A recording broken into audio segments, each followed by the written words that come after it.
We're back at Rufford Ford. What's the kerfuffle? Tell you kerfuffle, there's been a crash. That is a kerfuffle. So let's get straight into this. These barriers have been moved about a foot back. You can see down here and here where the barriers were. Ton and a half concrete each. So what happened? Matt Watson says, so what exactly happened?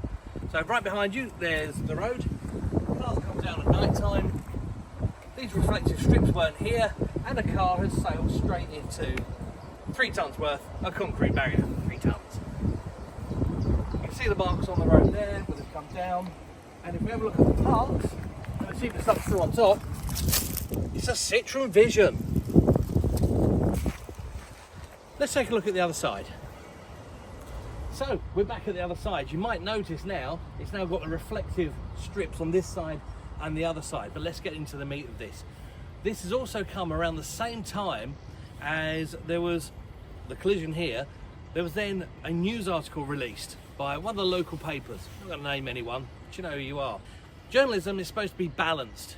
So to keep it balanced, do you know what, I can understand that, you know, when the crowds are here and you've got people living there, it's probably maybe not that pleasant. But when you move here and you're already aware of this and the wedding venue and the fact it's a country park where people bring their families, you've got to expect it might get a bit busy. Just putting that out there. Anywho, back to this. So this article, the author states that there were high-speed driving attempts to cross the Ford.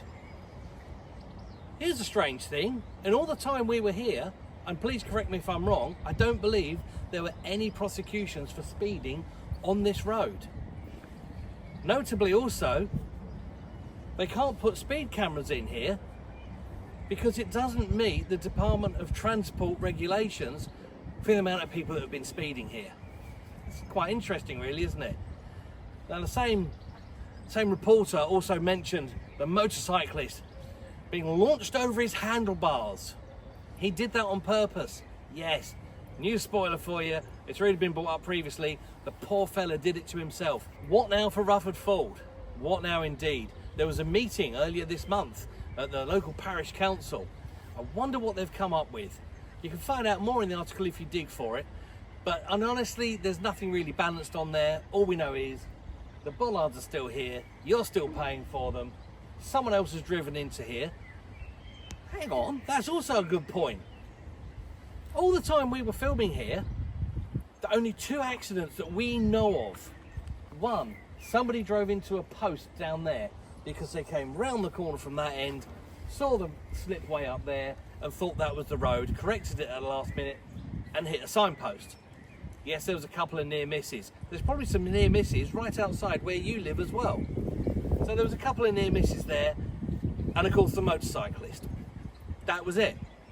Those were the RTCs that were here in that time.